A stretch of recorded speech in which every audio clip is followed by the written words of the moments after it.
দেখো দেখো অনেক তো করেছো, এবার তো দেখতে খারাপ লাগছে নাকি? হ্যাঁ,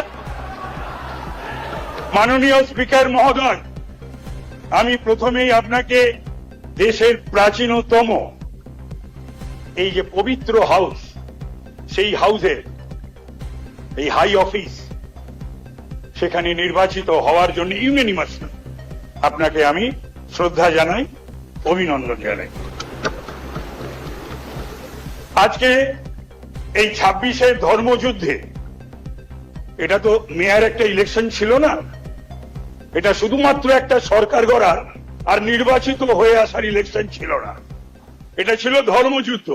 সেই ধর্মযুদ্ধতে যারা জিতে এসেছেন আমি তাদের অভিনন্দিত করছি।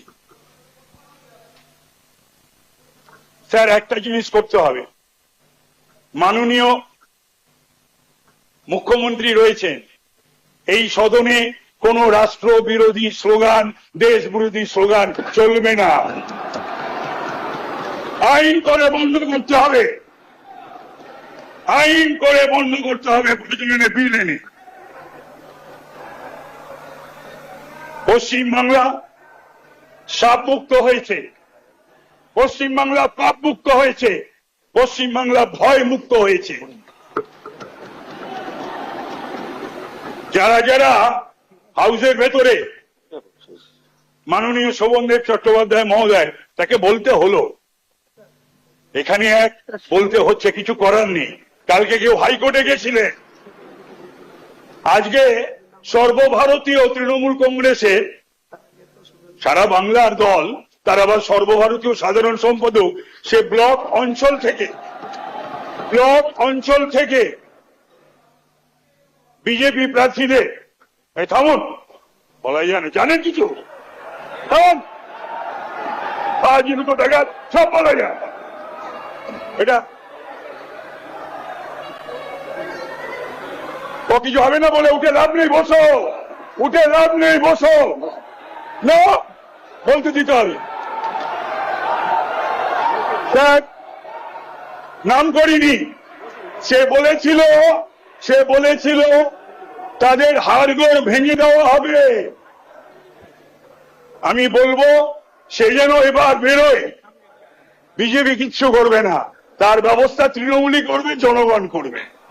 আজকে পোস্টপোল ভায়োলেন্সের কথা এদের মুখে আসে, নির্লজ্জ বেহায়া না হলে পোস্টপোল ভায়োলেন্সের কথা বলে।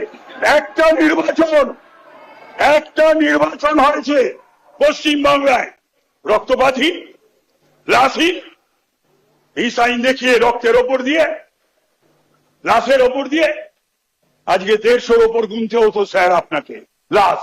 বিজেপি যদি এই সরকার আবার ফিরে আসতো, 150-র ওপর লাশ, ঘর বাড়ি জ্বালিয়ে দেওয়া, দোকানপাট জ্বালিয়ে দেওয়া, আর লক্ষ লক্ষ বিজেপি সমর্থক কর্মীরা বাড়ি ঘর দুয়ার পাড়া ছাড়া থাকে।